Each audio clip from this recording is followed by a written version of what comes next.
Hay cosas que el lenguaje no alcanza, no porque el lenguaje sea insuficiente en general, sino porque hay combinaciones de hechos que, cuando se ponen juntas, producen una realidad que las palabras disponibles no estaban construidas para sostener. Esta es una de ellas: un hombre, una celda, y al otro lado del cristal del locutorio, cada 4 semanas sin excepción, la mujer de su hijo. La mujer de su hijo, al que él mató. No hay manera de escribir esa frase que la haga sonar menos de lo que es. No hay encuadre que suavice la combinación. No hay contexto que la haga caber en ninguna categoría conocida del vínculo humano, porque no hay categoría conocida para esto. Existe, sin embargo. Existe desde hace 7 años. Existe cada 4º domingo del mes, a las 12 del mediodía, cuando Adriana Cruz Saralegui entra al módulo de visitas de este centro penitenciario, con una bolsa con lo que el reglamento permite. Se sienta al otro lado del cristal, descuelga el teléfono y mira a su suegro, al hombre que mató a su marido, y habla con él, durante 45 minutos, cada 4 semanas, sin excepción. Esta es la historia de Lorenzo Fuentes Medrano. 67 años, 12 de condena cumplidos. La historia más difícil que este canal ha contado.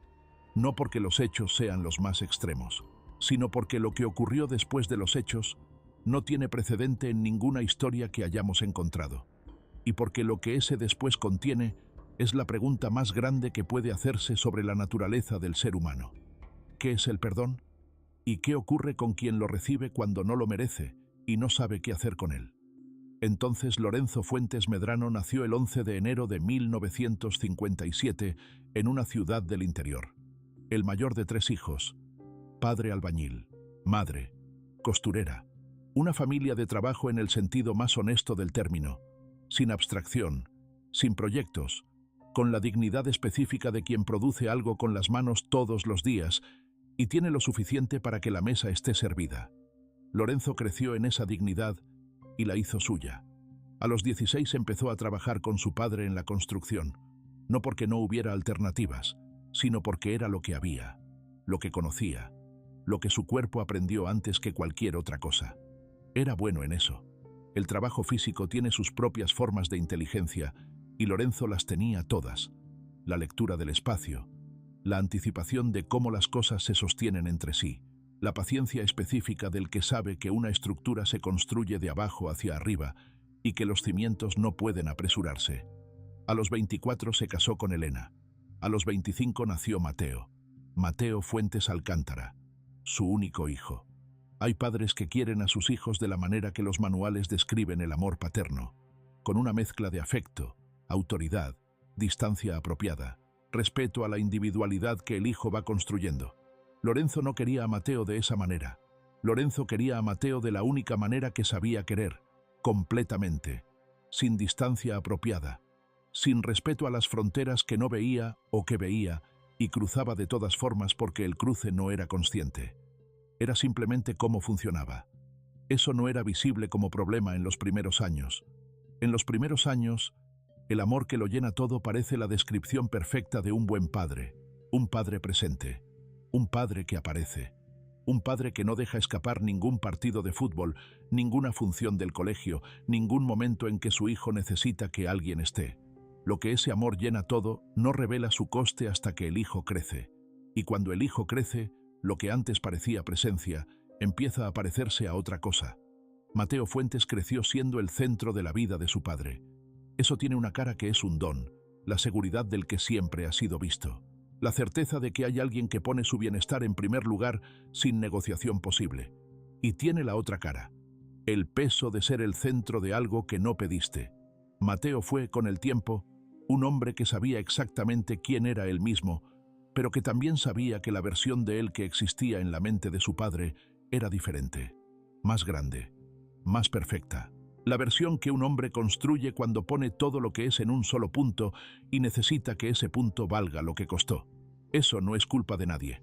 Es la mecánica de ciertas formas de amor que no tienen el vocabulario para saber lo que son. Lo que produjo fue una relación entre padre e hijo que tenía, debajo de todo lo real y lo genuino que había en ella. Una tensión de fondo que nunca se nombró, que ambos fingieron, de maneras distintas, que no estaba. Hasta que Mateo conoció a Adriana. Adriana Cruz Saralegui tenía 28 años cuando conoció a Mateo. Lorenzo la conoció en la primera comida familiar, 3 meses después de que Mateo la mencionara por primera vez. Dice que el primer momento que recuerda de esa tarde es la manera en que Mateo miraba a Adriana cuando ella no lo estaba mirando. Dice, no había visto esa mirada en mi hijo antes. Era una mirada de alguien que ha encontrado el lugar donde quiere estar. Quieta, segura, sin necesitar nada más para completarse. Dice, debería haberme alegrado. Debería haber sido lo más natural del mundo.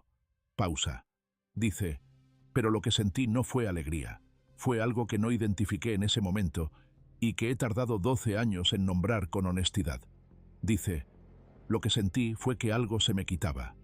Dice eso con la precisión de quien ha pensado mucho en una cosa y ha llegado a la versión más exacta disponible. Dice, no Adriana, no la persona, el lugar que Mateo ocupaba en mi vida. La certeza de que lo que yo era para él era suficiente para llenar lo que él necesitaba. Dice, Adriana no me quitó nada que fuera mío, pero yo no podía ver eso entonces. Dice, solo podía ver que algo que había sido el centro de mi vida se movía, y que no podía detenerlo. Los años que siguieron a la boda de Mateo y Adriana fueron años de una tensión que tomó la forma de todas las cosas pequeñas en que la tensión que no se dice suele encarnarse. Comentarios sobre decisiones de la pareja que no le correspondían a Lorenzo. Presencia en momentos que no eran suyos. La dificultad creciente de Mateo para navegar el espacio entre el hombre que era con su padre y el hombre que era con su mujer, dos versiones que requerían cosas distintas y que cada vez encajaban peor. Elena, la madre, veía todo, y callaba con la sabiduría resignada de quien lleva décadas conociendo a alguien y sabe que hay cosas que no pueden decirse de frente, porque la defensa que producirían sería mayor que el daño que causarían. Adriana no callaba, no de manera agresiva, de la manera directa de quien no tiene el hábito de pretender que las cosas no son lo que son. En algún momento del tercer año de matrimonio, Adriana le dijo a Mateo que necesitaban poner distancia de su padre. No ruptura, distancia. El tipo de espacio que permite que una pareja sea una pareja sin que un tercero, aunque ese tercero sea el padre y aunque el amor sea completamente real, ocupe el espacio que no le corresponde. Mateo le dijo que sí, y se lo dijo también a Lorenzo. La conversación fue en la sala de Lorenzo, un sábado de marzo, mientras Elena estaba en otra habitación escuchando todo sin moverse. Lorenzo escuchó lo que Mateo le dijo, y no lo procesó como lo que era, un hijo adulto poniendo un límite necesario y sano. Lo procesó como lo que no era, una pérdida, un abandono, la confirmación de que Adriana le había quitado lo que él no podía perder. Eso no justifica lo que pasó después. Nada justifica lo que pasó después, pero es donde empieza la cadena que llevó a esa noche de octubre. La noche de octubre no fue el resultado de un plan. Lorenzo lo dice con la claridad de quien sabe que la distinción importa no para librarse de la responsabilidad, sino para que la historia sea verdadera.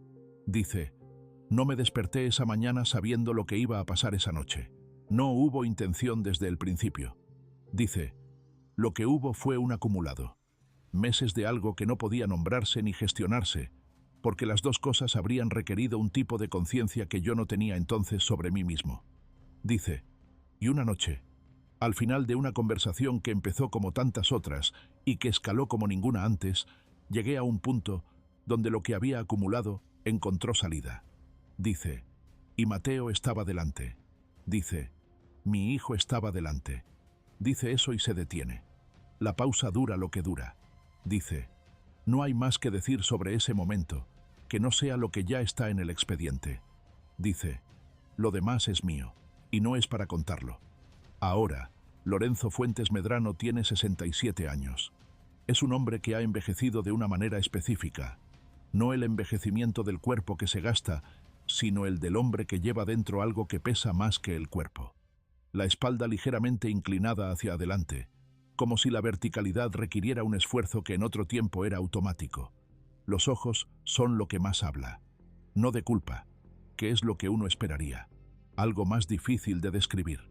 La mirada de alguien que ha mirado lo que hizo durante 12 años sin pestañear, que no ha dejado de mirarlo, que sabe exactamente lo que es y lo lleva sin la distancia que a veces produce el tiempo. Habla poco. Cuando habla, cada palabra tiene el peso de algo que ha sido considerado antes de ser dicho. Cuando le pregunto cómo está, tarda en responder.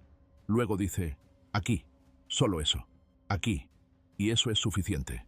Le pregunto por Adriana. La primera vez que digo su nombre, algo en su expresión cambia. No se rompe, se abre ligeramente, como si el nombre fuera la llave de algo que normalmente permanece cerrado. Dice, ¿por dónde quiere que empiece? Le digo que por el principio, por el primer día que apareció. Dice, fue a los 3 meses de estar aquí.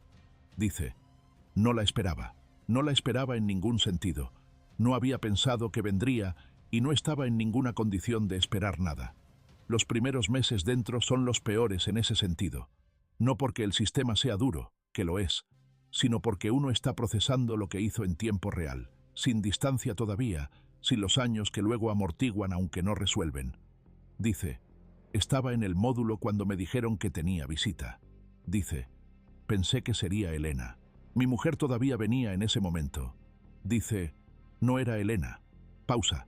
Dice, cuando entré y la vi al otro lado del cristal, lo primero que pensé fue que había un error, que la habían llamado sin querer, que estaba allí para decirme algo de un trámite legal, o de la herencia, o de cualquier cosa que los meses posteriores a una muerte tienen de gestión que nadie espera. Dice, descolgué el teléfono. Dice, ella también lo descolgó. Dice, y lo primero que dijo fue, vengo porque necesito entender. Dice eso y se queda en silencio. Le pregunto qué respondió. Dice, nada. No tenía nada que decir. Le pregunté por qué. ¿Por qué quería entender? ¿Por qué había venido a buscarlo aquí? Dice, me dijo que había 2 maneras de sobrevivir lo que le había pasado. Una era con odio. La otra era con conocimiento. Y que el odio lo había intentado durante 3 meses y que la estaba matando más rápido que el dolor. Dice, y que necesitaba conocimiento.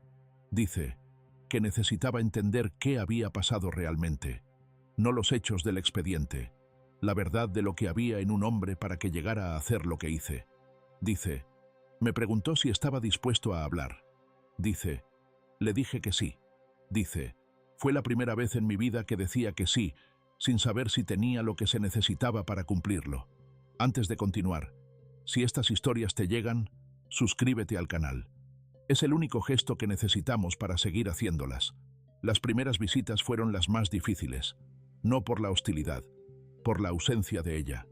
Lorenzo dice que habría entendido el odio, que el odio tiene una lógica que puede seguirse, que el odio te dice dónde estás parado, qué esperar, cómo responder. Lo que Adriana traía no era odio, era algo para lo que Lorenzo no tenía categoría. Dice, llegaba, se sentaba, me miraba y hacía preguntas. Dice, no preguntas de acusación, preguntas reales, del tipo que hace alguien que genuinamente quiere entender algo que no entiende. ¿Cuándo había empezado? ¿Cómo había sido su relación con Mateo de niño? ¿Qué había sentido cuando Mateo se casó con ella? ¿Qué había ocurrido en su interior durante los años anteriores a esa noche?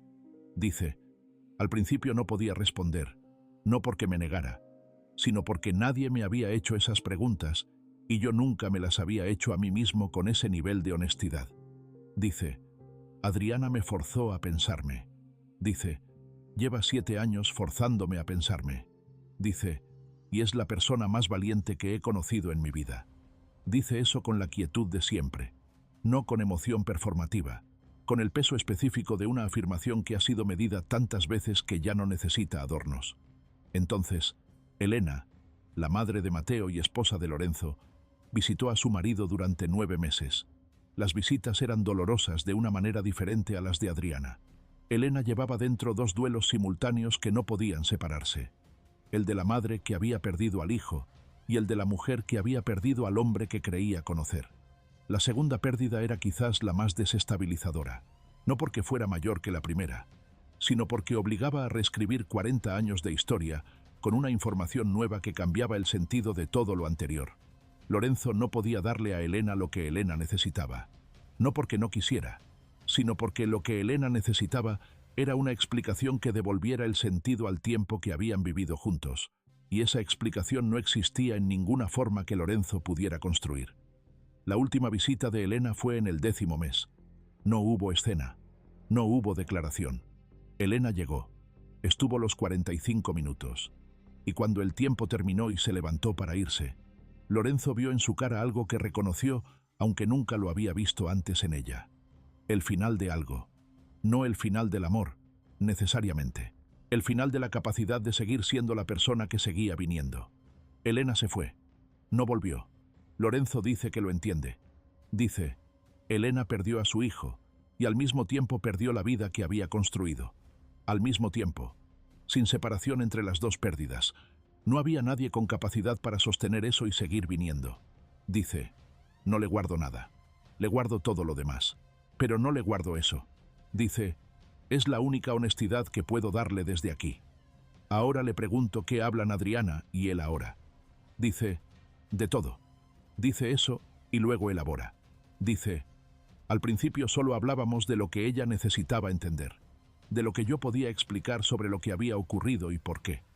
Ese fue el primer año, más o menos. El año en que ella hacía las preguntas y yo aprendía a responderlas con honestidad creciente. Dice, luego empezó a hablar también de ella, de cómo estaba, de lo que había decidido hacer con su vida, de los pasos que iba dando. Tiene una hija, Lucía, que nació 6 meses antes de esa noche de octubre. Mateo no llegó a verla crecer. Dice eso, y algo cruza su cara que no nombra y que no necesita nombrarse. Dice, Adriana me habla de Lucía. Dice, me habla de lo que dice, de lo que pregunta, de los momentos en que la niña hace algo que le recuerda a Mateo y Adriana, no sabe si llorar o reírse, y acaba haciendo las dos cosas. Dice, me habla de Mateo como era, no como lo que le pasó, como quien era. Dice, eso no lo tenía. Desde que estoy aquí, nadie me hablaba de Mateo como de una persona viva que existió y que tenía cosas específicas y una manera particular de estar en el mundo.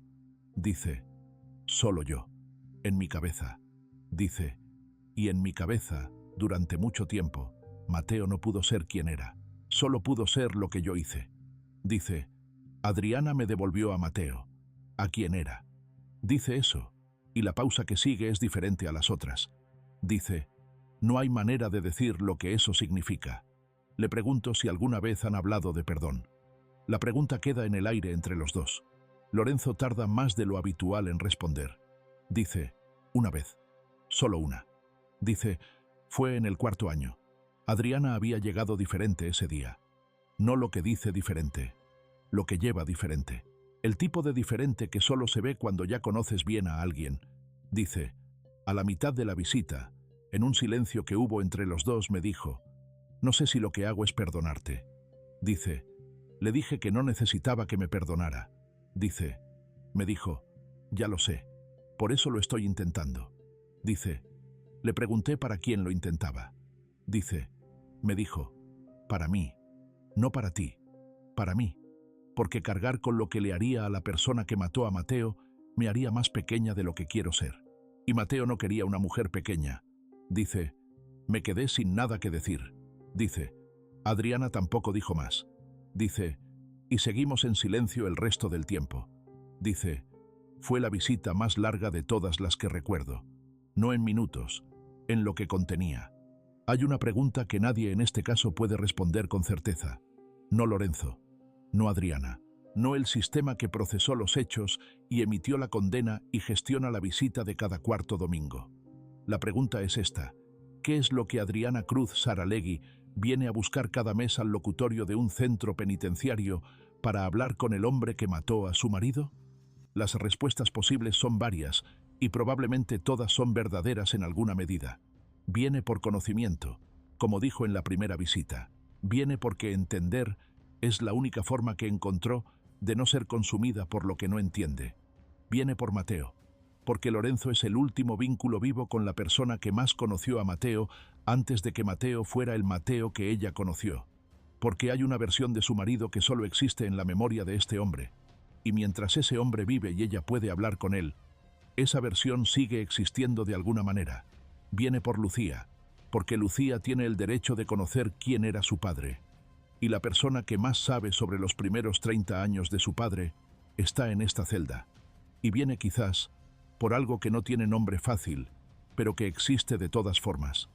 La necesidad que algunas personas tienen de no dejar a nadie completamente solo en lo peor que han hecho. No como aprobación, no como absolución, como un tipo de presencia que dice, lo que hiciste no te borra del mapa de lo humano. Lorenzo no sabe con certeza cuál de esas razones es la principal. Dice, se lo he preguntado. Dice, me dice que todas. Me dice que no puede separarlas. Dice, le creo. Ahora le pregunto si habla de Lucía. Dice, sí. Dice, Lucía tiene 7 años. No sabe exactamente lo que pasó. Sabe que su abuelo está en un lugar especial por haber hecho algo malo que hizo daño a mucha gente. Eso es lo que Adriana le ha explicado hasta ahora. Dice, Adriana me preguntó hace un año si estaba dispuesto a que Lucía me visitara algún día, cuando sea mayor, cuando ella decida. Dice, le dije que no. Le pregunto por qué. Dice, porque hay cosas que no pueden pedirse, que no pueden esperarse, que si llegan tienen que llegar desde quien las da, desde su propio lugar, sin que yo haya puesto ninguna expectativa. Dice, si Lucía algún día quiere venir, que sea su decisión completamente libre, que no haya ninguna sombra de mi necesidad sobre esa decisión. Dice, yo no tengo el derecho de necesitar nada de esa niña. Dice, eso es lo más claro que tengo. Dice eso con la firmeza quieta de algo que ha sido pensado muchas veces y que cada vez llega al mismo lugar. Lorenzo Fuentes Medrano no tiene fecha de salida próxima. La condena es larga. La revisión que corresponde no llegará en los años inmediatos. Dice que no piensa mucho en cuando salga. No porque haya renunciado, sino porque la energía que requiere pensar en un futuro que no tiene forma todavía es una energía que prefiere poner en lo que tiene forma. Dice, lo que tiene forma es este módulo, el trabajo que hago en el taller, las conversaciones que tengo con las personas que me rodean aquí, y el cuarto domingo de cada mes. Dice, el cuarto domingo es el punto fijo. Le pregunto cómo son los días antes del cuarto domingo. Dice, diferentes. Dice, hay algo que se activa, no agitación, algo más parecido a la anticipación de alguien que sabe que va a ver a una persona importante. Dice, lo que siento antes de las visitas de Adriana, no lo he sentido por nadie más en 12 años. Dice, es la conciencia de que hay alguien que viene a verme como persona, no como expediente, no como número de módulo, como la persona específica que soy, con todo lo que soy, incluido lo peor. Dice, eso debería ser lo mínimo. Sé que debería ser lo mínimo. Dice, pero es lo más raro que existe. Si estas historias merecen llegar más lejos, suscríbete. Es el único gesto que necesitamos. Hay un momento en cada visita que Lorenzo describe como el más importante. No el principio, no el final. El momento que hay en el medio, cuando ya se ha hablado de lo que había que hablar y todavía no ha llegado el tiempo de prepararse para el cierre. Un momento de silencio entre los dos. Dice, Adriana no llena los silencios. No tiene el hábito de llenar el espacio con palabras para no estar incómoda. Se sienta en el silencio con la misma naturalidad que en la conversación. Dice, en esos silencios la miro. Dice, y lo que veo no es a la viuda de mi hijo, no es a la persona a quien le debo algo impagable, no es a la única visita que me queda. Dice, lo que veo es a alguien que decidió no ser consumida por lo peor que le pasó. Dice, alguien que tomó algo que habría podido destruirla y lo convirtió en otra cosa. Dice, no en nada bonito, no lo romantizo. Lo que vivió y lo que sigue viviendo no tiene nada de bonito. Dice, pero decidió que no iba a dejar que lo peor que le pasó fuera lo más grande que había en ella. Dice, y cuando la miro en esos silencios, eso es lo que veo. Dice, y me pregunto, cada vez, si yo soy capaz de hacer lo mismo con lo peor que hay en mí. Dice, no lo sé todavía. Dice, pero la pregunta es mejor que no tenerla. Lo que la historia de Lorenzo Fuentes y Adriana Cruz plantea no es una historia de redención. Lorenzo no usa esa palabra. La rechaza explícitamente cuando aparece. Dice, redención implica que se puede volver a un estado previo, que hay algo que se recupera, que el balance final puede ser positivo si uno hace suficientes cosas correctas en el tiempo correcto. Dice, eso no existe para mí. No puede existir. Dice, lo que existe es otra cosa, algo más pequeño que la redención y más honesto. Dice, la responsabilidad que no se termina. Dice, no la culpa, que es diferente. La culpa paraliza. La responsabilidad que no se termina es la conciencia activa de lo que uno hizo y de lo que eso produjo en el mundo. Y la obligación de hacer, con lo que queda de la vida que se tiene, algo que no empeore lo que ya empeoró. Dice, eso no me devuelve a Mateo, no le devuelve el padre a Lucía, no le devuelve el marido a Adriana. Dice, pero es lo único que tengo que no sea pretensión. Dice, y prefiero lo que tengo, aunque sea poco, a la pretensión de tener más de lo que me corresponde. El perdón no es una cosa simple. El lenguaje la ha simplificado.